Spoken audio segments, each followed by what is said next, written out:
Hello, hello. Welcome to Media Queen TV. I'm Altuney, your host for the next hour or so. We have a fantastic guest with us all the way from Canada, the lovely September Smith.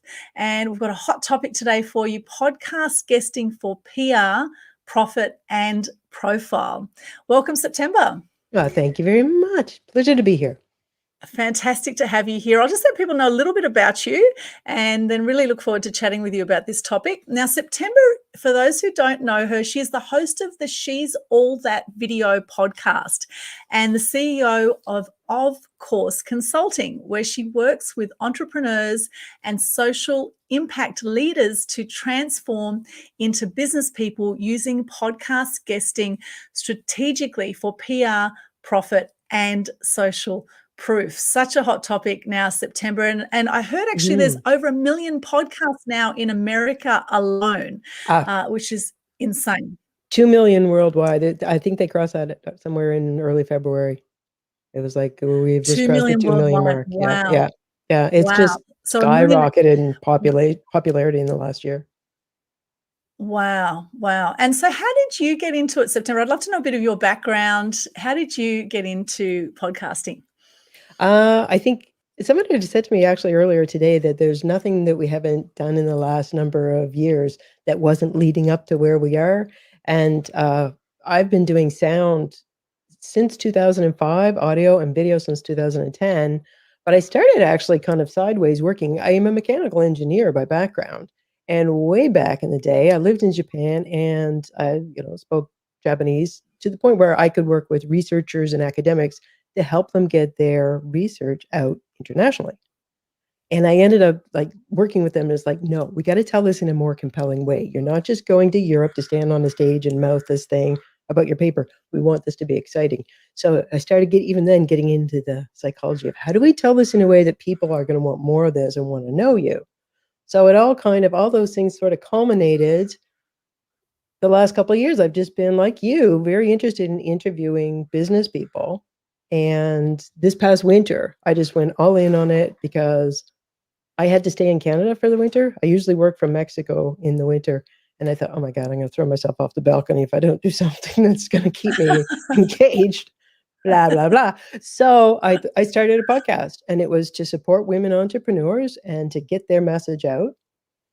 And I loved it, and it was very therapeutic. But I also coincidentally realized that a lot of business people do amazing things, but they aren't that good at explaining what it is. They can't say why they're so brilliant. And then they don't know how to access podcasts. They don't know how to pitch it, how to land a gig, how to use the technology to be live or to be recorded. And then they don't know how to market that stuff when they're finished. So I thought, this is what I'm doing. Yes, Short story long. It's a whole system, and a lot of people are doing the audio podcasts, which are great. However, I must say I really enjoy doing video interviews like we're doing now, doing the online TV show, because you can always take the audio out of it as long as you have good sound, of course. Yep. And sound is crucial. I know you're very particular with that. You actually pointed me out on my mic before we did this, and you said, now, we could get better sound there. So I've actually changed my mic now. And you sound great. And I sound good now. So yay, I get the thumbs up from September, yay. And it sounds a lot better with other interviews. So it is quite interesting when you listen into your interviews, and having that great sound is crucial. And I think the reason podcasts have become so popular is because, particularly the audio podcasts, because people can listen to them on the hop. They can, as they're running around, going from place to place, or, physically running. A lot of people, run and listen to podcasts. I think that has become very popular, a great way to consume information, because not a lot of people read nowadays. So that is awesome. However, what I love about the video interviews is that, they say a picture tells 1,000 words and a video tells 1,000,000 words. And I love the fact that you can capture a legacy in a really powerful way through video. You can too with audio. However, being able to see someone and get all those expressions and, see all of that, I love that personally. And, each That's to why their own. mine's a video podcast, because I like both modalities as well. Yes. And I love to be able to see people. And then when someone dies, we have a beautiful legacy. We have something to remember them by. I hadn't even thought of that. Yeah, well, I've had 4 friends now take their own lives by the age of 45, right? So this is something that every time someone dies around me, and the older I get, the more people I see dying, and dying very young. Like the stats are, a third of people die by the age of 65, right? One third of all people die by 65, and that goes pretty damn fast. However, I've had, in the last few years, I've had 8 or so friends die, and all of them except one under the age of 60. And when this kind of thing starts to happen, you kind of realize how fragile life is. Wow. And with these people that died, there was no video footage of them anywhere. And there's a few photos to remember them by, but actually having that video footage, I think, is incredibly powerful. And being able to share stories, Yep. and interviews are so powerful to do that. So September, for those who want to start a podcast, Yes. where do you start with people with that journey? What I generally say is, because earlier this year, again, somewhere, I think it was Women's Day, 8th of March, that's when it was, Forbes magazine came out with a story, and they announced that podcasting is the hot marketing channel for 2021 and going forward. And they then went on to cite how, like, there's so much investment going in this. The ad spend this year is going to crack $1 billion. Like, people know consumers are there and they're listening and they're buying. So this was touted as like it's the place to be doing your marketing. So a lot of gurus immediately started saying, like, start a podcast, you need to have a podcast, which almost caused me to have a brain aneurysm, because it's like for some companies, I think, where you have to start with, how am I going to take my bite out of podcasting? Podcasting is a big, juicy opportunity right now. But to have your own podcast, you really have to break down, do I have the extra time? Do I have 50 episodes of information to talk about myself individually? Do I have the money to do this? It's going to take you yourself, if you're really good at it, it could take you upwards of 20 extra hours a week to put this out. And if you're hiring VAs, virtual assistants, to do it, I was speaking to a woman the other day who said, yeah, it's me and 5 VAs. So you really have to look at this and say, like, where's the return on an investment? If I'm going to be using podcasting as part of my marketing plan, is it in the podcasting itself? And I'm a podcaster, or is it over here where you're actually leveraging other people's existing podcasts that already have audience, already have a network? They are doing all the hard yards. You just rock up. As long as you know your story, you know what you're talking about, you know how to present on camera, and you know how to kind of navigate an interview, it's so much easier to just be a guest. It's less than a tenth of the time and virtually none of the cost once you know what you're doing. So that's the first thing I do with people is, like, let's look at this. Do you need a podcast, or do you need to leverage other people's podcasts? Mm. That's a great question to ask. Absolutely. Because we can all chat, particularly as women, we love to chat, right? We can sit and have coffee and chat for ages. Yet what happens with people sometimes when you put a camera in front of them, or, say, speak, do video, they freak out, right? And what is that? Why is there so much fear around this? Well, I think there's the comfort level of when it's 2 people having a chat, but also, if you're using it for business, I mean, some people I actually did a poll in LinkedIn last week, and it was, how do you use podcast casting? One of the things was, I use it as emotional catharsis. There are people out there who are not using it the way I am coaching people to use it, which is as part of their marketing plan to really bolster their business and grow their business and audience.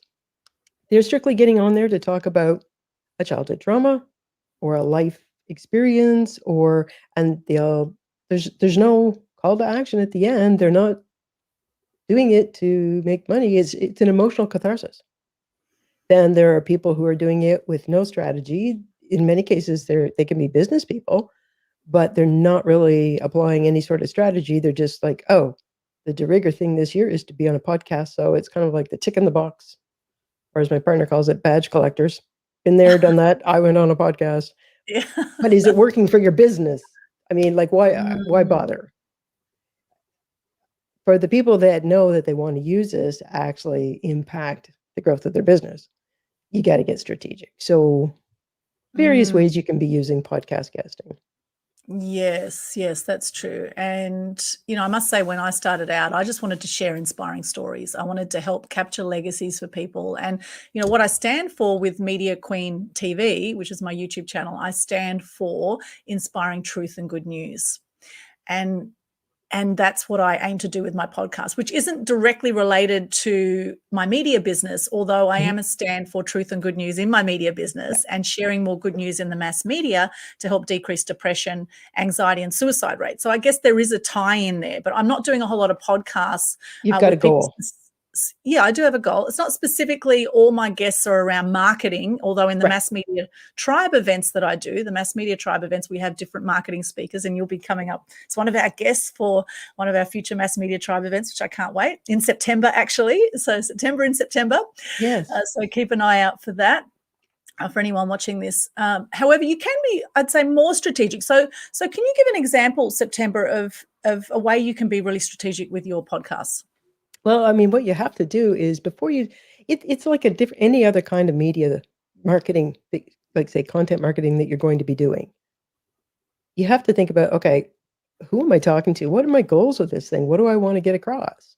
What are the important things for me to be putting in this messaging? Get really strategic about that. And hugely important is that know that story. You and I have spoken about that before. Like, know your story so that when you do get on camera or you do get on mic and somebody's asking you something, you don't find yourself over here talking about a hillbilly rebellion in outer Uzbekistan or something. Like, that's not what you're on this thing for. You can, Yes. I mean, I call them rogue hosts or runaway hosts. Like, you can get a host, the next thing you know, you came on to talk about your business and you're in the middle of a conversation like, what? Yeah. Can I leave now? Yeah. And that's a risk you run if you're not being strategic. You need to know what you're talking about and you need to know your story and how to say it. With that in mind, then start looking for the shows to go on. Do not just go on any show that you get invited to be on.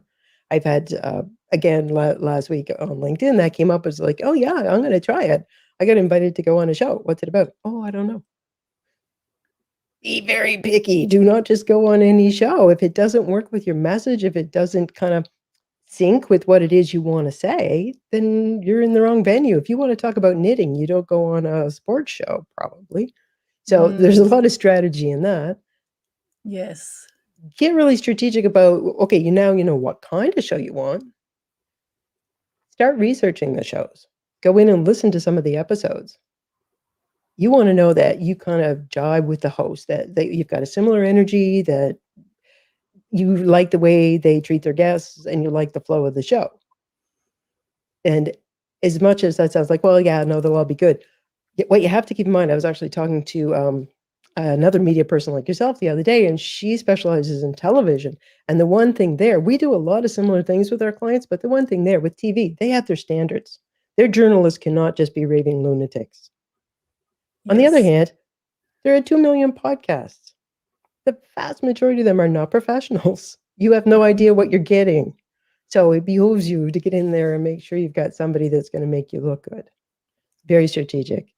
Know how to look great and all that kind of stuff. And then use it in your marketing. Do not leave it. I'm so shocked with all the people that make the effort to go on a podcast and then you don't see any of it in their social media, in their marketing, on their website, nowhere. That is gold. Somebody has just given you their stage. They've just signaled their audience, this person's worth listening to. Give them a moment.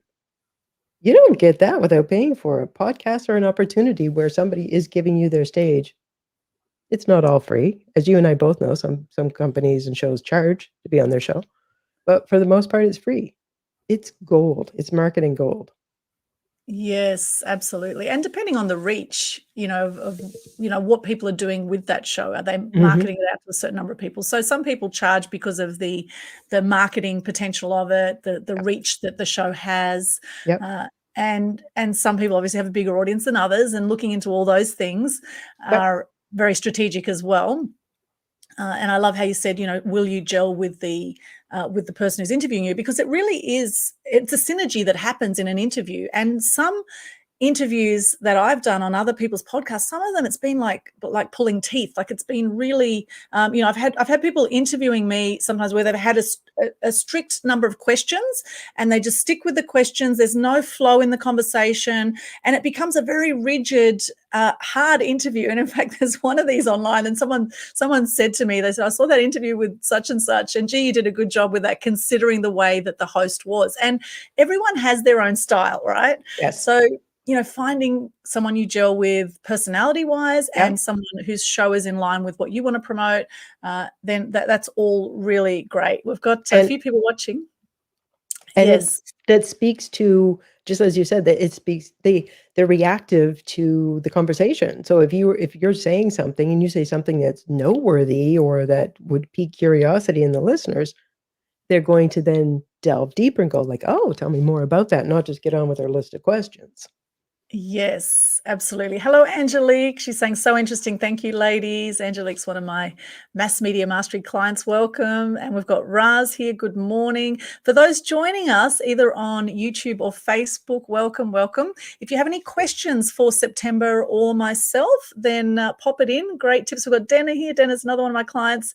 Great tips, ladies. Thank you. Thank you, Dana. Great to see you. Hopefully we'll see you later tonight. We've got the Speakers Tribe Queensland event tonight for anyone who's coming to Hinterland Hotel. I'm actually speaking about inspiring good news because June, would you believe, September is 1 year since I started the Global Good News Challenge, sharing gratitude. And so we're celebrating 1 year through June, and I'll be talking about that tonight at Speakers Tribe Queensland at the Hinterland Hotel in Nerang. You guys can actually meet in a location? Meeting in a location and we don't have to wear masks, thank goodness. We don't have to wear masks. So what is the situation in Canada? I'm sure people will be asking that with COVID. We've just loosened up last week. I can't even remember. We weren't even allowed to be inside restaurants. Only restaurants that had patios could have, and the tables had to be way spread out. There was no indoor dining.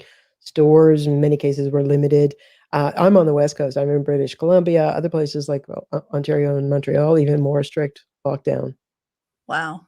Yeah, and Alberta was at one point last week the highest per capita rate of COVID in the world.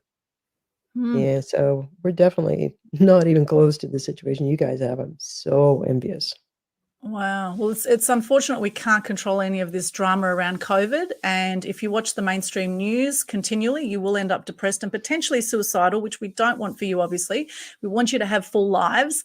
And getting creative is actually a great way to overcome depression. So for anyone who's feeling depressed, get creative, start a podcast. So September, people get stuck with podcasting because of the technology, right? That's a big issue that stops people.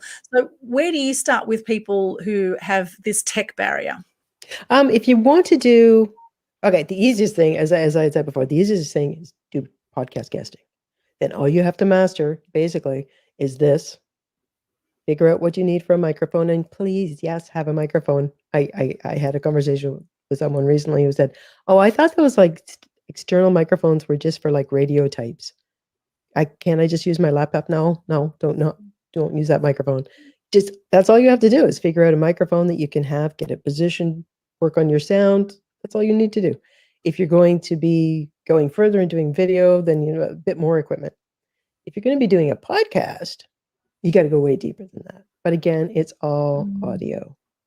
Yes. Make sure you've got good audio. They've done research, and more than a decade ago, they found that researching some vast population of people, they tested them with watching movies, and they found that if the video quality was not so great, but the audio was really good, people were fine with that. But if it was even spectacular video, but the audio was crap, people just couldn't have it. They just weren't happy with it. So it's the audio. And I put it down to the fact, this is my pet theory, I put it down to the fact that audio is the first sense that develops within us when we're gestating. Everything we sense orally or taking in everything through audio, it's just really soothing and calming if you've got good audio. So your audio is the thing you've got to start with. Then you've got to get down to, if you're going to be doing a podcast, then you got to figure out, okay, once I create it, how am I going to edit it? Some people will say oh, I don't edit it, I just do it live. Most listeners, actually, there was a thing out last week, and the number 2 pet peeve of podcast listeners was not editing. It just, nobody wants to hear that. Outtakes, get them out. They're called outtakes for a reason. So you're going to have to figure out how to do some editing or find a VA that can do that. And then you're going to have to figure out podcast hosting platforms. You can't, you have to use it one. And like I use Buzzsprout, but there's Anchor and there's Castro and a whole bunch of others you can be using. And then you've also got to figure out some graphic design because you've got to have your thumbnails and the pictures that go with it. So, I mean, it's a bit of a learning curve. There's a whole system around it. And do you have a program that teaches people, or do you work one-on-one with people? I focus mostly on, I actually have people that I work with that teach people podcasting. I mean, I could do that, but that's not where I really get my happy from.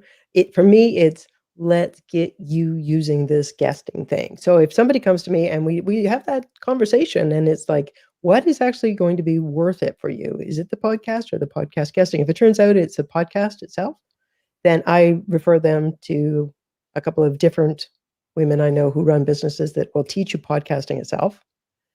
And if it's podcast guesting, then I can work with you one-on-one, or I have a program for people who would rather be in more of a collaborative community kind of thing. Yeah, great. And it does help if you have your own podcast and you can swap interviews with people if there's an alignment, of course. And I've done that with quite a few other podcast guests where we swap interviews. And so there's an energy exchange there. And, I do believe in win-win all around. Oh, so the more you can create that and look at what you can give to your host, and even promoting the event, for example, on your social media, that is a great thing you can offer, getting the interview out to multiple places. And I love what you said about putting the interview up on your website. There's so much potential with that is often left on the table, where people just don't promote the event after it's happened. Well, the thing that boggles my mind, and a lot of other podcast hosts, but maybe not quite as like deeply as grieving as it is for me, it's like, what are you doing? You have something, be it a video podcast or just an audio podcast, you have something that a potential client can now get such insight into you, and they will be listening to you for 10 minutes, 15 minutes, 20 minutes. They find on average, most podcast listeners will stick with an episode for up to 80% on average of an episode. Nobody even comes close to that on a YouTube video. YouTube videos, they know they might listen, but on average, it's about 5 minutes on long form video. In a podcast, because of, as you said earlier, the way people are using their podcast is they want to turn it on, get on their exercise equipment that they're using, or get in their car to drive, or they're doing their housework, or they're cooking, or whatever. And they don't want to have to keep turning it on and off and looking for something new. So they're sitting there consuming this. So if you've got this on your website, someone comes by, I mean, I don't know about you, but when I'm looking for somebody that I want to hire, I want to get an idea of who they are. What do they know? What's their feel? A podcast not only gives you the opportunity to do that, and they're going to listen to it long form, it's also social proof, because somebody else has sought you out, and or you've pitched them, and they've looked at you and gone like, yeah, you're worth this interview. You're somebody of authority and expertise. It's social proof to have that on your website. So when people just don't use it at all, it blows my mind. Yeah, it basically is free publicity, really. It's and free publicity, free publicity. It builds your influence, it builds your trust. People can see you're a real person. It builds your influence, your authority. It saves you repeating yourself for an hour with other people. They say, what do? You could just go, just check this link out, right? You'll save yourself a hell of a lot of time by leveraging yourself with free publicity that comes in the form of podcast guesting or podcast hosting. Doing podcasts is definitely the way of the future, sharing your message. And welcome, Yusufa. I've said that okay. Good morning. Nice job. Thank you very much. Yusufa. I think it's Yusufa. Yusufa, welcome. Where are you joining us from? Actually, those joining us live here, where are you coming to us from right now? Just pop into the comments there. Where are you right now? And do you have any questions for myself or September about podcast guesting or hosting. I have a question for you, September, around the length of time that is ideal for a podcast. Now, I personally love doing 1-hour interviews because I love to dive deep into people's stories. And I know a lot of people sort of say 20, 30 minutes. What's your opinion on that? I think the average they say is like somewhere around 35 or 40 minutes. But and for my show, I want to do an interview that doesn't feel overlong for the audience. They feel like, okay, I understand this whole story because my podcast episodes are showcases of women and their businesses. Basically, we're talking about what's the problem you solve, why does it matter, how do you solve that problem, how do you change people's lives, how do you improve their situation, some nitty-gritty in the background about that, and then basically story's done, maybe a few more details. But I have had episodes where this needs an hour. Like one of my episodes was "You Deserve Good Sex." We weren't cutting that at 35 minutes. That was going on for that went on for over an hour. In fact, we said we have to have part 2. So it depends. It really depends on the topic. That's so funny. I did an interview as well with a guy called David Chittenden. It was called Let's Talk About Sex, and it went for an hour and 45 on YouTube. And we also said we need to do a part 2 on this. There seems to be an interest. Oh no. What people are thinking and not talking about often, right? Well, my gal that I was talking to is actually an obstetrician gynecologist, so she comes from it from like you deserve good sex, but from that point of view. So there were a lot of like, really? So it's funny. I got a lot of back channel questions, not asking directly on the YouTube page. I don't know why. Does she do private consultations? Yeah. But anyway, see the power of podcasting. We were changing lives. Yeah. Bringing joy into people's lives. Well, it's amazing. Yeah. And on that topic, and I know this is a bit of a different topic to what our topic is, but on that topic, there's people that in their 70s have never had an orgasm. I mean, that blows me away. How'd you find that out? Well, because I know someone who's a relationships and intimacy coach, and she said she's worked with people in their 70s who have never had an orgasm. I just find that mind-blowing. And so, exploring your body and not having shame around that, I think is really important. And also bringing that sexual energy into podcasting, because actually in Think and Grow Rich, they talk about sexual transmutation. They talk about the power of having that sexual energy and bringing that passion into your work, which is fascinating. That's a whole other topic again, but being comfortable with that. I'm going to go back and look at that book again. I don't remember. No. Angelique says, that's exactly what my $1 million offer will be. What's that, Angelique? What's your $1 million offer? Just let us know in the chat. Thank you, Angelique. She's coming to us from Brisbane. Dennis on the Gold Coast. I don't know where Raz and Yushapar are, or whoever else is joining us. Let us know in the chat. Where are you joining us from? Fascinating, September. Now, I am curious because I always love to hear people's stories of how they've overcome hardship in their life. And I think this is great to be authentic and be vulnerable and to connect with people and sharing some of the highs and lows that we've had in life. So, September, I'd love to know for you, what is say one of the lowest moments you've had in your life, and how did you overcome it?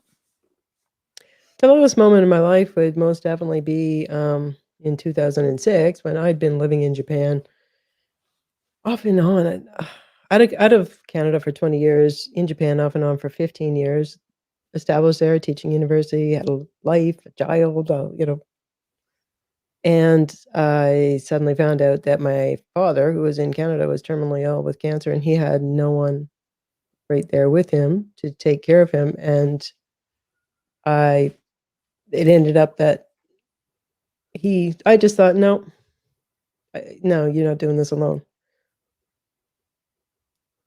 That was a low point. So, seeing him to the end of his life, and then finding myself with a 10-year-old in a country that she wasn't used to living in, I wasn't used to living in the middle of winter, with no network, no circle of friends, no job. That sucked. That sucked. How I got through that, kind of naively looking back, I wish I had more tools in my arsenal the tools that I have now. At the time, I laughably look back and realize that 3 weeks after my father died, I was on the phone with life coaches wondering why I wasn't getting traction and why I just couldn't get my shit together. Hmm. So I was trying, Mm. but, yeah, just that was just, unfortunately, just time and keep on pushing and figuring it out day by day. Mm. Unfortunately, no Mm. real historic or, dramatic answers or strategies, just like, yeah, that's that big time," and I just had to go through it. How old was your father when he passed?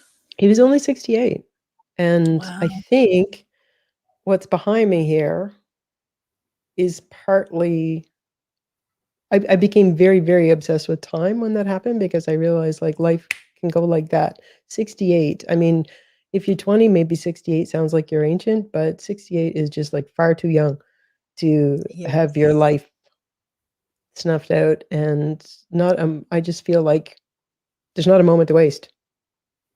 We just have to Yes. make the most of every day and do what you love and do something that's meaningful and don't just sit there boring a hole into the sofa with your ass waiting for the last day. Sorry, that was great. But, yeah, Yeah. that's the change it made in me was it was a huge, almost, a little bit panicky concern for time and using it wisely. Mm. Yeah, and you do realize every time someone dies, you realize, I know I do, I realize how fragile life is. And, when I was 32 working as a sub-editor at the Daily News in Tweed Heads, I was, at Sweet the desk and heads. Tweed Heads, yes, which My is mom lived down. just down the road from that, she lived in Kingston. Ah, wow. So Sorry. that's yeah, Queensland, New South Wales border, around that Yeah. area. And I was at the desk one day and I got a phone call and someone said, "We've heard that Cassandra has taken her own life." And I said, "Oh no, surely Cassandra wouldn't have done that. She's the most outgoing person. She was a communications manager at the Gold Coast Airport. She had a loving family, beautiful boyfriend, had her own house. She had everything going for her." And I just didn't believe it. I refused to believe it. And then another phone call came through saying the same thing. And then a third phone call came through confirming that that's actually what happened, that this beautiful 31-year-old girl who I knew, I was just out at a beautiful lunch event with her the week before. At 31, she had hung herself and taken her own life. And at her funeral, there were 300 people at her funeral. And as we scattered the ashes into the ocean, I remember thinking, wow, she has impacted so many lives. And these are just 300 that turned up at her funeral that she may not have been aware of, and in one dark moment decided to take her own life. And from there, I thought, right, that's it. I'm going to celebrate my life and everyone in my life every single year. And every year from there on, I've had a birthday party to celebrate the people in my life and celebrate my life. And, these turning points, it's like the roller coaster of life. We have our ups, we have our downs, sometimes we feel like we're going backwards or we're going round and round circles, but just stay on that roller coaster of life, because you never know what life is going to throw at you, what unexpected things are going to happen that you need to navigate. And that's why I love personal development. Personally, September, I've done a lot of work on myself to keep my mindset positive and having that attitude of gratitude as much as possible, no matter what is happening in life, because that's the only thing we can control is our state Yep. and how we're going to respond to what's happening. And Mm, there is a grieving process that happens when people pass, and yep. the tears can come at any moment. And I think it's important also to allow that to happen, to let the grief happen when people pass. Yeah. Yeah, as I said, I wish I knew then what I know now. But, Mm, what you'd said about the whole attitude of gratitude, I think that was something that I very fortunately kind of grappled onto at the beginning of winter here in the Northern Hemisphere in, like, October, November. It was like, you gotta control the way you respond to things. You gotta control your state of mind about things because they're like, this year in particular, this last year, there's so much we couldn't control, and yes. you just gotta hang on and just control how you respond to it. Yes, absolutely. And for those joining us, I'd love to know, what are you grateful for today in line with the Global Good News Challenge? What are you grateful for today? Now, Angelique has got back to us on that question there. She says, a yearly sex journey, second to none, taking them to the wild side in safety. That's her $1 million offer. I like it, Angelique. Wow. Very cool. Yearly sex journey, second to none, taking them to the wild side in safety. Beautiful. And Angelique says, so true. That's why RTT helps you clear your vibration so much faster. So RTT is a therapy that Angelique works with to get rapid transformation, which is brilliant. And Angelique says here, absolutely allow tears to flow. Yes, we have tear ducts for a reason, and this whole thing that boys don't cry. I disagree. I think if the tears are there, let them come out and express that grief and sadness and whatever's going on. So you don't bottle it up and it doesn't create dis-ease in the body, as they say. All physical ailments generally are linked to some sort of emotional thing that may be going on for you. And controlling your emotional state is important with podcast guesting and podcast hosting as well, because sometimes people say things that you don't expect. Sometimes there's curveball questions that happen, right? At any moment that can happen in podcasting and in, media interviews as well. Like I remember once at the ABC radio studio on the Gold Coast, I was in there with Herb Armstrong, who's the grandson of Louis Armstrong, was performing at one of our events. And we're in the studio together talking about the Animal Action event that we had coming up, where we had about 30 performers and speakers. We're raising funds for a local charity. And then the ABC reporter asked me this question. They said, what do you think of the live burial of thousands of sheep in Pakistan that had just happened, right? And I actually didn't know the full story, but the fact she said that thousands of sheep were buried alive in Pakistan, I was absolutely horrified. I said, I can't believe people are burying sheep alive. So what happened is on a live export of sheep from Australia to Pakistan, they thought these sheep were diseased. So they just threw them all into a big pit and buried them alive. And so I got asked that question in an ABC. Did you even know? Did you have any preparation or background knowledge? I didn't know about it, but all I knew is that these sheep were buried alive, and I was absolutely shocked. I can't believe anyone would bury. What possessed the interviewer to ask you that question? Because it was current in the news at that time, and it was an animal topic. And because I was talking about a local animal event, she threw this curveball question about something that was currently in the news at that time. So I always recommend to people, if you're doing interviews, do some research, check the news of what is current in that area, because you may be asked a curveball question at any time, particularly with the traditional media interviews. However, podcasts as well, sometimes curveball questions. They can be totally off the rails. What I do as a host and an interviewer, if I know I'm going to ask somebody a question, like something's come up in what I try not to, like go totally random 16 miles off this way talking about sheep being buried alive. But if they say something and I'm going to ask them a question that I think, okay, I don't want to totally throw them for a loop, but this does kind of evoke this whole other question. I kind of modify the way I put the question out there, and I take a little bit longer saying it and kind of like walk them over to and give them some context so that by the time I'm finished thinking, they might have been able to collect their thoughts. Right. Rather than just go, what? Like they've had a few milliseconds. So I hate it when you see somebody just like left. There was actually a woman that was like this brilliant environmental scientist, and she was being interviewed, and as it happens, she was not a native English speaker, but the interview was in English, and she was asked quite out of the blue the juiciest question. What she was asked was, tell me what, like, totally off script. Tell me what the experience is of being a really top, powerful scientist in a world where science is so gendered, and what's it been like for you as a woman? She was not ready for that question, in her first language or otherwise. I would have loved to have heard a more considered answer to that, because, like, hey, she's got the goods. I want to hear it. But you could hear in that moment she was like trying to come up with some sort of diplomatic, politically astute, politically correct way, and then it just ended up being bland nothing. So I would rather, if you're going to give them a question, either give it some context or give them a heads up you're going to ask them that, because then you get the best from the person that you're interviewing. They've had a second to think about it. Yes, I agree. And, with free flowing interviews like this, I must say that sometimes I throw in curveball questions myself, like asking that one about, what's one of your lowest points in life. Although, that could have been a curveball question. However, you dealt with that just fine in that moment, because often we know our own stories. But, sometimes we think about, okay, what is my lowest point in life? Like maybe there's been several low points, and which one do I talk about right now? Right. Which is the lowest of the low. Yeah, the Yeah. lowest of the low. Yeah, Yeah. so giving people a bit of a heads up, and, I did phrase that to say that I like to share, Exactly. some intimate moments to build authenticity and Yeah. connection with the audience. So I guess I did Yeah. You kind of set the preface stage that. for that. Yeah. Yeah. I Yeah. appreciated that. Yeah, thank you. You did a great job of that, September. We do have a great question here from Denna. Denna says, September, what do you look for when choosing your guests? I look for, well, first of all, my seasons go according to a theme.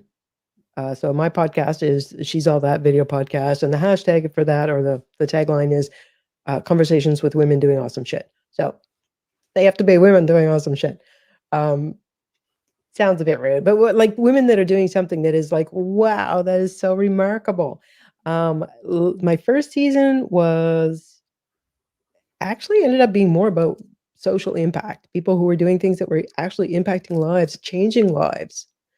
And so I was looking for that, but I was also looking for somebody who has presence, who has kind of an empathetic interpersonal style, because and the ability to be somewhat animated, because particularly if you're just listening to it,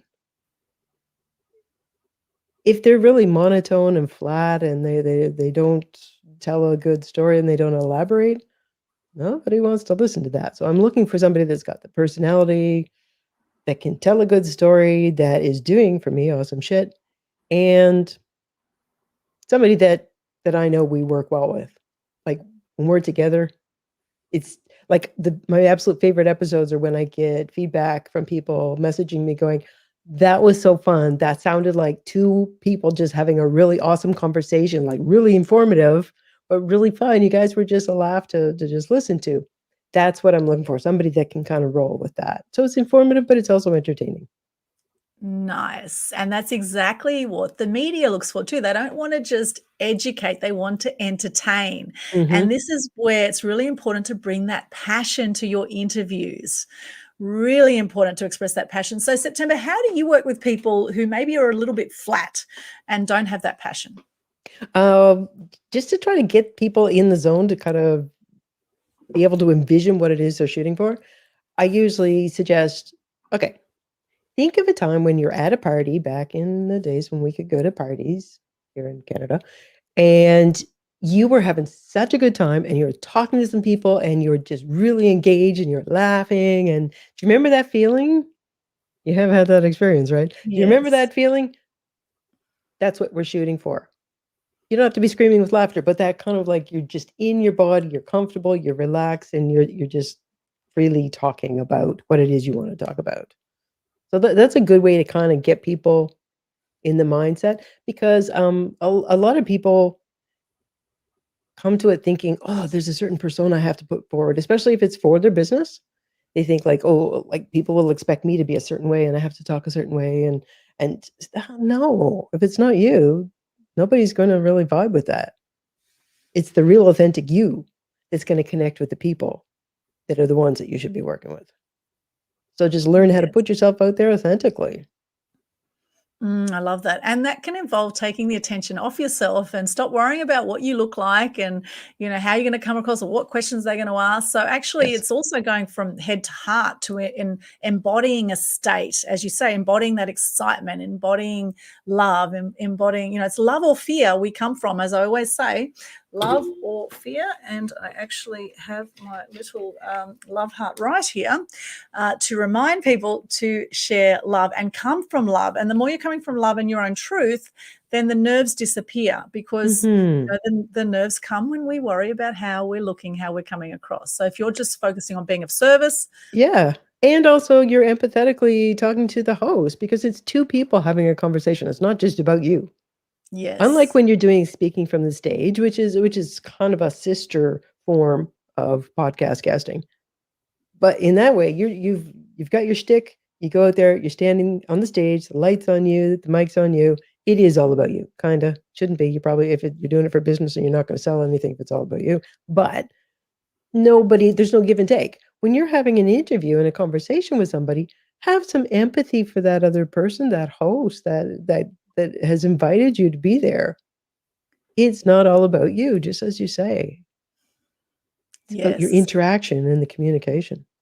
Yes, yes. And when nerves happen, you're often being self-centered. It's not a nice way to, you're being selfish if you're being, you're nervous, being selfish. You're focusing on you. So focus Yep. on what you can deliver and the wisdom you can share. And, I do believe that our ancestors, that those before us, that they are with us. I do believe that. And, part of my heritage, for those who don't know, is that my great-grandparents were hung in the Ukraine. They were kulaks. And when Stalin came in and eradicated kulaks as a class, they were rich landowners there, and they got hung out the front of their place.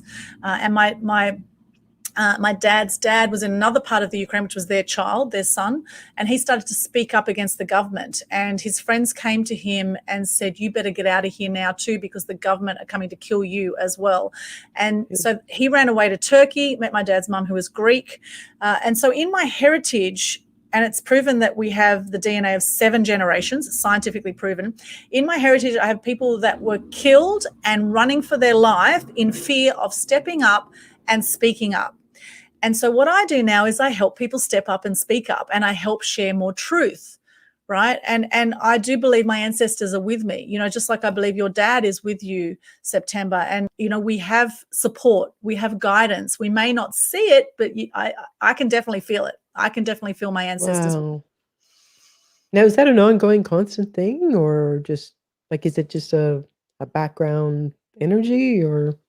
Well, it's a matter of getting conscious and tapping into that, because I know they're here, but occasionally I'll have moments when I'm feeling alone, and I remind myself, your ancestors are here, you have your angels here, you have people looking after you and guiding you.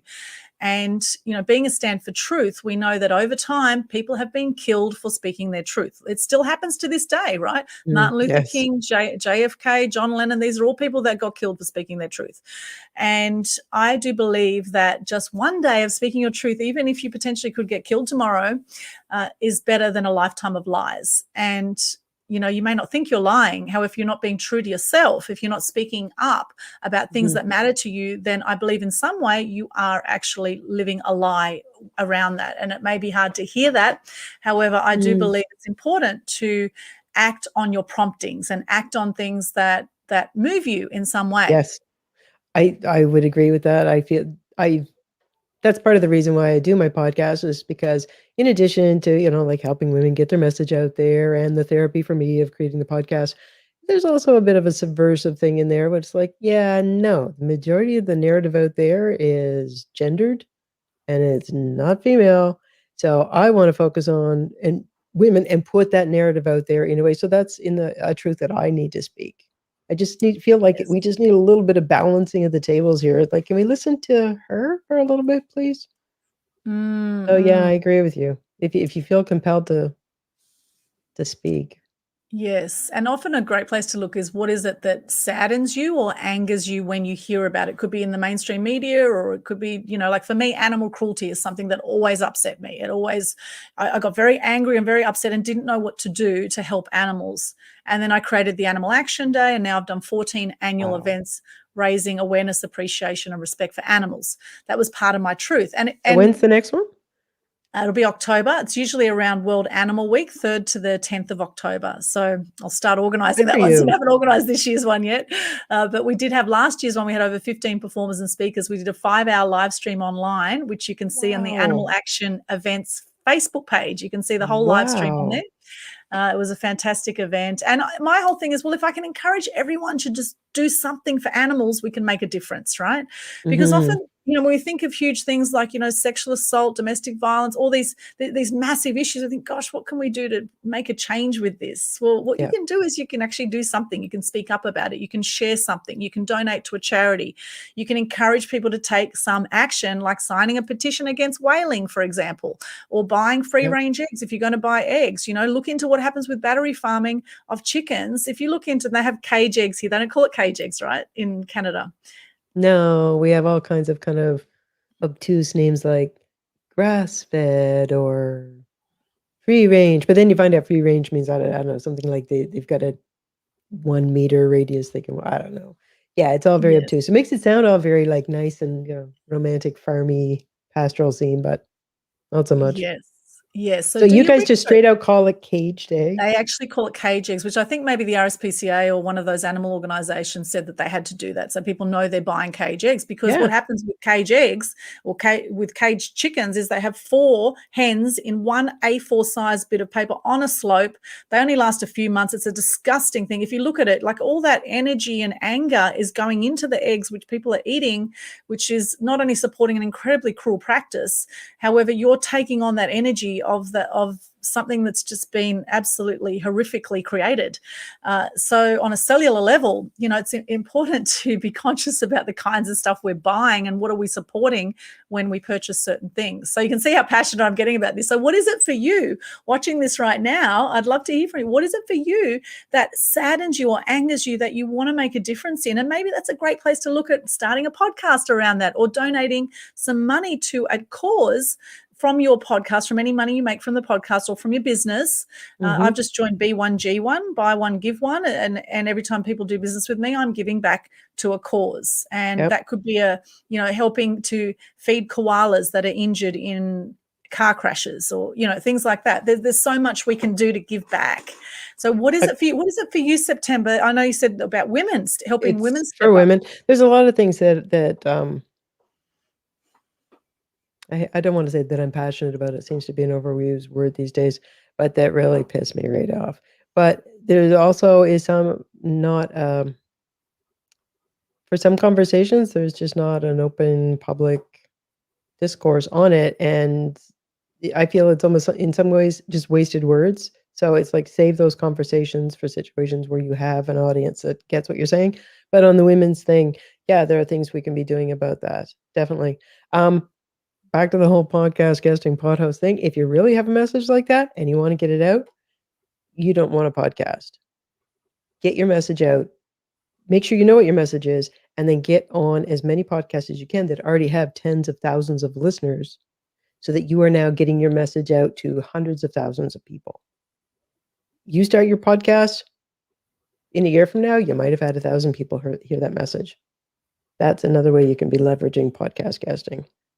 Because every time you get on a show, I mean, you know yourself, Aldwyn, that when we put our podcasts up to the big channels, the big platforms, and we do, they are 12 of the biggest platforms on the planet.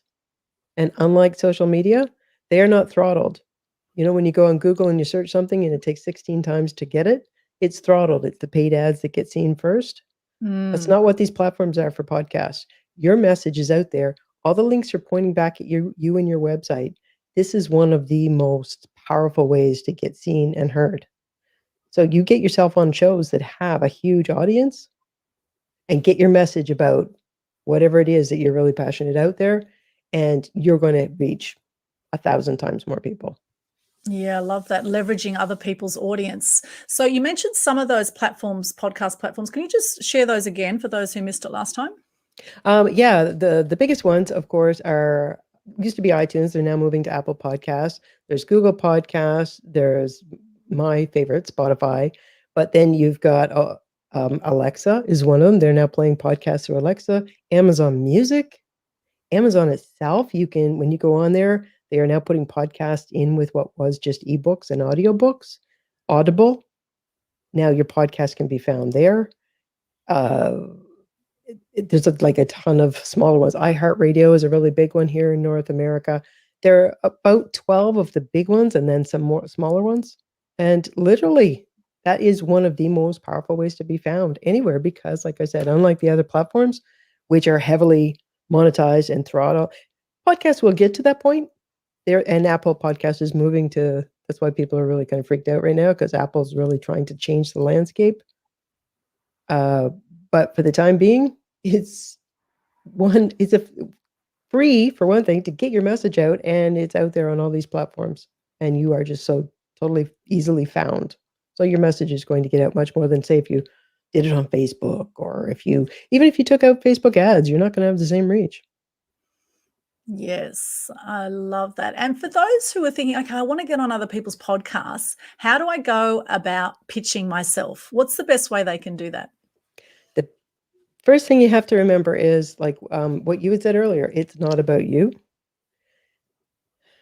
Think about it in terms of when you were a little kid, if you wanted to convince your mother that you should be allowed to stay out past your bedtime or something, you didn't just go, unless you're maybe not so clever, you didn't just go, Mom, I really should stay out past my bedtime.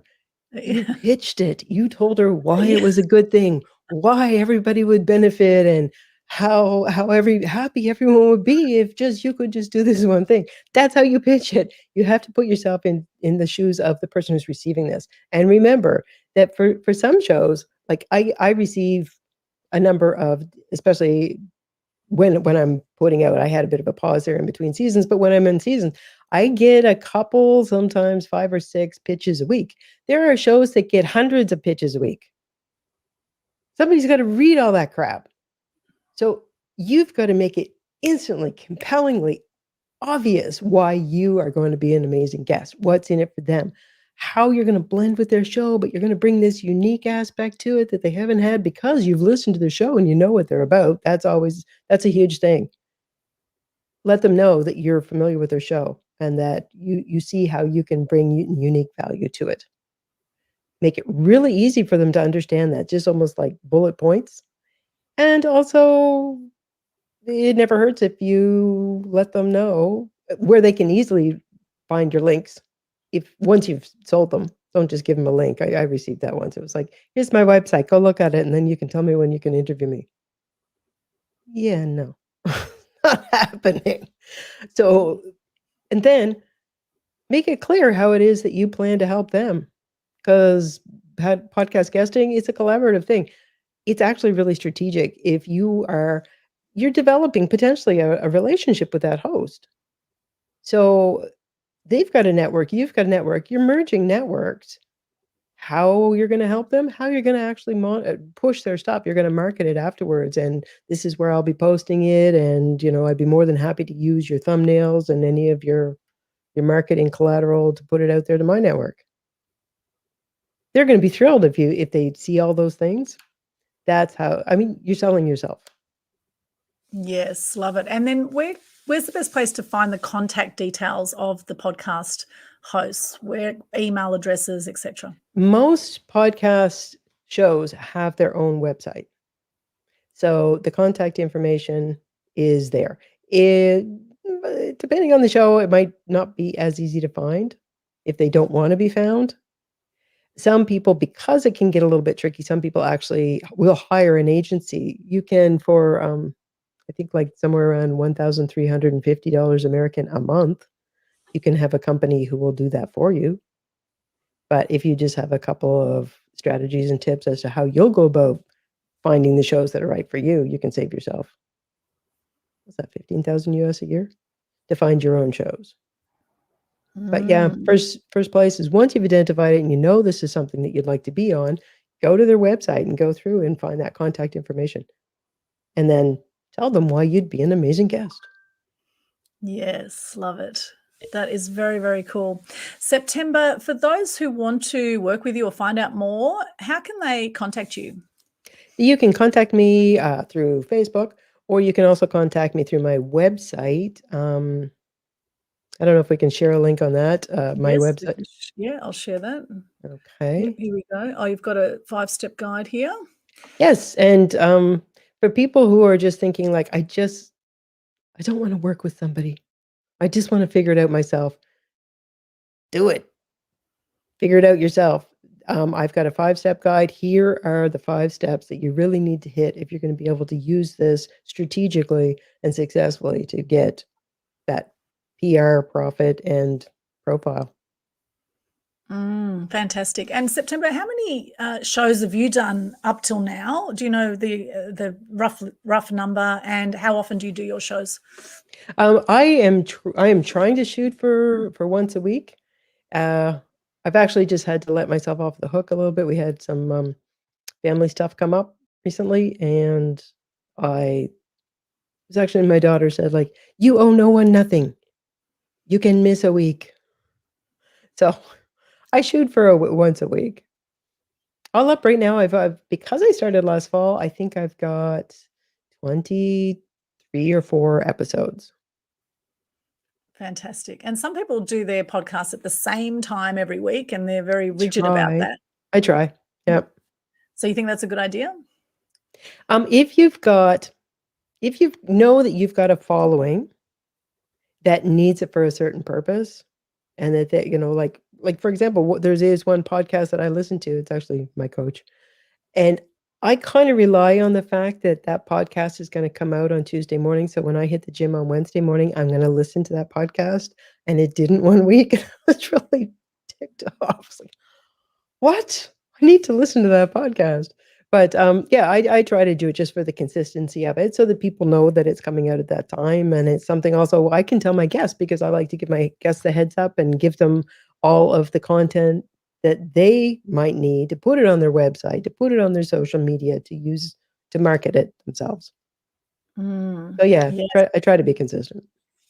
Got it. Yeah, I do see the benefit of it. I must say I have not been consistent. I've done a lot of interviews. I've got over 640 videos on Media Queen TV now. Wow. And the stats I looked at on YouTube, it said I've had over 27,000 views since 2014, since I started my channel. Which is great. I think I've probably been shadow banned a bit on YouTube because I've had videos on 5G and some controversial topics that YouTube don't like. Really? And, they have they have bots that go looking for controversial content. They don't like it. So it's interesting. Some people had their channels shut down and Facebook shut down because of controversial content around things like vaccinations and 5G, etc. So really.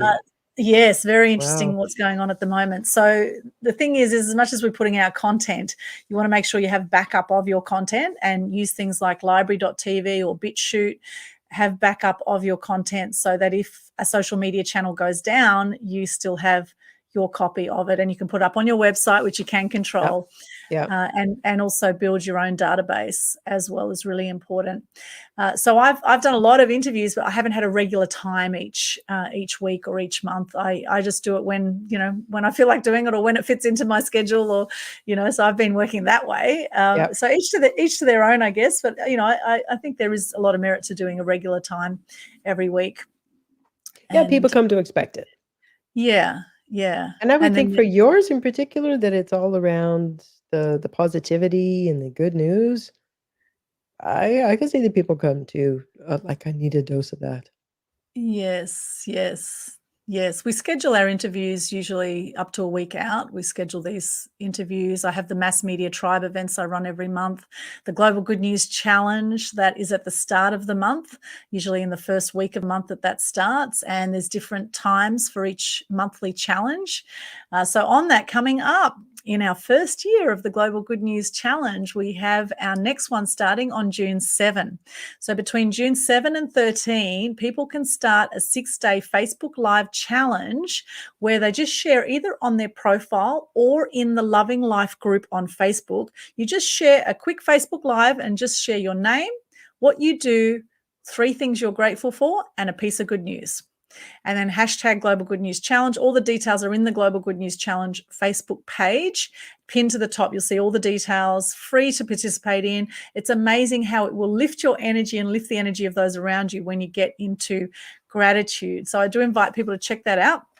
Global Good News Challenge Facebook page. And we have our next Mass Media Tribe event also on this Thursday from 12 till 2 p.m. Australian Eastern Standard Time. It's called Making Your Story Unforgettable with the amazing Brenda Edelman from San Diego. She helps people do one-person shows. She has her own one-person show. Extraordinary lady whose father shot her mother and married her aunt. This is part of her story. Extraordinary. So she's going to be talking about making your story unforgettable. And you don't have to have a story like that to make your story unforgettable. Everyone has their own X Factor stories, right?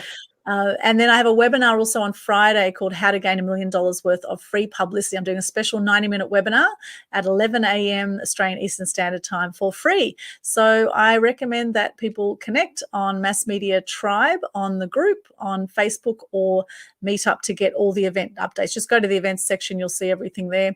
Or follow me on Eventbrite. If you follow Aldwyn Altuney, you'll also see all our events listed there. And what have you got coming up September? Have you got any guest spots or anything coming up that you can promote now? No, I don't have anything coming up in the near future. I am working on a program that I am launching next month, and it's going to be a group program around podcast guesting. Awesome. That'll be amazing. Well, I'd love to That'll hear about be on that. my website. Okay, awesome. I was curious to say, can you give us any kind of teaser for this, how to get $1 million worth of free PR? Oh, yeah, sure. Yeah, I could absolutely. Well, I'll be covering my 7 awesome steps to getting publicity. I have my awesome formula in the shape of a wand. Actually, this is my media magic wand. And with this wand, it shows that anything is possible for you, right? When you see this wand, it just goes to show anything is possible.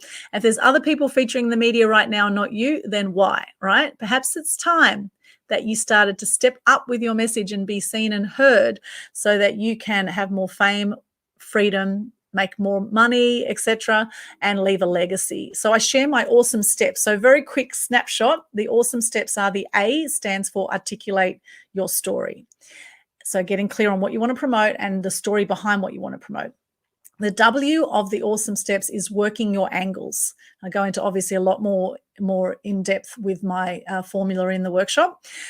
Working the angles, the newsworthy angles that are not too commercial. If it's too commercial, then the media will say, just go take out an ad, right? So working the newsworthy angles. The E of the awesome steps is to elevate your profile and how you then package that up with a press release, with good visuals, with the pitch. And you only have 45 seconds to get your pitch across to a journalist. They are incredibly busy people. You need to be snappy and to the point. And there's certain times of day also that are better to pitch to media that you need to consider. The S of the awesome steps is startle the media, how to get their attention. So you're not just educating now, you're getting entertaining as well with what you do. And as an example, Sir Richard Branson of Virgin fame, he is known as the PR stunt king. And something he did is he dressed in a wedding dress to promote the Virgin Brides venture. Okay, so that's just an example of how you can be a bit outrageous, startle the media to get more publicity. They love great visuals and great publicity stunts, right? The O, so what are we up to? Startle, awesome. Yep, so startle the media. The O is own your power. Okay, so having that confidence before you go into your interview. So owning your power, owning your truth, owning your message, and being clear on that before you go into the M of the awesome steps, which is mastering interviews. And there's certain things to do before, during, and after interviews. And then the last step, the E of the awesome steps, is explode your impact. And then how to make the most of the coverage once you get it so you can go out far and wide with that. And one thing you mentioned, of course, is get those podcasts onto your websites. That's one great thing you can do to explode your impact. So that's a little taster of what I'll be covering in the How to Gain $1 Million Worth of Free Publicity webinar. That's on Friday? a.m. Friday. Yes, 11 till 12:30 Friday. So I encourage you to come onto that. I will pop the link now for the Global Good News Challenge page. My goal is for this to have 1,000 people do this challenge by the 8th of the 8th this year, which is when the 4th year anniversary of the Good News Day is, that I started back on the 8th of the 8th, 18. And that was celebrating also my niece's birthday, who was born on the 8th of the 8th, 08. So that is the Good News Challenge there. You can join there. I'll pop a few more links into here now. So the How to Gain $1 Million Worth of Free Publicity webinar. We'll look that up. Okay, so I'll just pop a few links there. Anything else you want to share in the meantime, September? We've covered quite a lot today. Yeah. Anything else? The only thing I'd want to share is, like, much like Facebook Lives back in about 2015, when everybody was really kind of like, wow, what is that? That's so cool. That was the flavor of the moment. That was the vehicle of the moment to be seen and heard and kind of rise head and shoulders above your competition. If you're in business and you want a similar opportunity, don't wait. Right now, that opportunity is podcast, being a podcaster, which is a shit ton of work, or to be a podcast guest, which is not a whole lot of work and it's free. So take advantage of that now. Don't wait until 2 or 3 years from now when it's a saturated market and it's not nearly as effective. Start Yes. exploring it now. Absolutely. I totally agree. It is definitely the easier way to go, and a way you can reach a lot more people is by being a podcast guest and having something to offer, of course, having something, structured even that you present, that you have, whether it's your own program or your own knowledge, present it in a way that it's going to be of benefit to the podcast host so that they will want to interview you, and then pitch it. As September said, you shared some great stuff today about how to pitch it to podcast hosts so that they are going to want to interview you. So we've got to compare notes because I'd like to hear yours for the other side on the media. Yes, great. Time of day? There's a time of day. Oh, I'll have to tune into your Friday event. Yes, I'd love it if you did. That would be awesome. It's going to be on a Zoom meeting format too, so we'll be seeing your faces. And I always, with all my events, we get photos of everybody so that we share that on social media. It's a great networking and connecting event as well. So I do recommend be ready to be on camera. It would be great to see your faces. And here's Angelique saying something here. Hey, I would love to be a podcast guest with you, September. There we go. We've got Angelique's putting a hand up right now. She'd love to be with you. So the two of you can connect. Yeah, let's connect. And if you work for my show, for what I'm doing right now, that's great. And if not, I would be more than happy to point you towards the hosts that are right for you. Because that's, like I said, you want to be on the show that's right for you. Yes, absolutely. Angelique is awesome. We're working closely together at the moment. So, so I think you two would get along anyway, regardless, and see how you can help each other. So I think that would be awesome. And I know Angelique, I want to hear more about that $1 million offer too. Yes, exactly. Exactly. She says, awesome. Yes, I can't wait for your annual program, Angelique. We'll go back in the comments here. What did you say? Here we go. A yearly sex journey, second to none. Taking them to the wild side. And not like last year's sex journey. This one's different. And your theme song, Angelique, would be Wild Thing. You make my heart sing, right? It'd be the old Jimi Hendrix song. I can imagine that would be one song. Or I'm Too Sexy for Myself. That song there, I'm So Sexy. That could be another one. There we go. You can have a lot of fun with that. Yep. Oh my God, this has been so fun talking with you, but I knew it would be. Oh, thank you so much, September. It's been an absolute pleasure to have you on the show today. It's been fun being here. Amazing lady, and I'm so glad we connected. Yeah, me too. Thank you for coming along, and please do stay connected. I've put a few links into the chat there, Mass Media Tribe group, and September will be speaking at our September Mass Media Tribe event, and I'll just look up the details now so you can put that in your diary because you're not going to want to miss that one. And that is September my calendar. 8. September 8. It is from noon till 2 p.m. We're doing a daytime one, and it will be the topic podcast guesting for PR, profit and profile. So we're going into a lot more detail than what we've chatted today. Podcast guesting for PR, profit and profile. And September will be presenting as our special guest, September 8. So check it out with September. And of course, you were born in September too, weren't you? September. Yeah. Not a very exciting story there. Lack of imagination. Thanks, Mom. What day in September were you born? 15th. Oh, 15th. Okay. So that's good enough. Yeah. Well, it's lovely. You've got a nice ring to your name, September Smith. It's got they've got the S's there, just like I've got Aldwyn, Altuney. I think it's memorable. Yes. Yeah. Fantastic, September. Well, you have a lovely night. What time is it for you there now in Canada? It is 6:45. 6:45 p.m. p.m. the day before. So we're on the 2nd of June here, and it's 11. Oh yeah, we're still lagging back in Tuesday. You're in Tuesday night. Well, have a beautiful night, September. Thank you. Thank you so much for being with us. Thank you for joining us, everyone watching this. If you have any comments or ahas, what you got out of this show, please pop it into the comments. Love to hear from you. Make sure you subscribe also to Media Queen TV if you haven't already for more inspiring good news, and participate in the Global Good News Challenge. Let's see those Facebook Lives. Can't wait to see them. And you will feel amazing. Just give it a go. Most people do it in about 3 minutes, the Global Good News Challenge. And we will invite everyone who participates into a private group called the Global Good News Challenge group, so you can connect with other good news crusaders and help lift the energy on the planet, decrease depression, anxiety, suicide rates, and together we can all make a difference, I say. Thank you so much once again. We will catch you again. Thank you, September. Bye for now. Bye.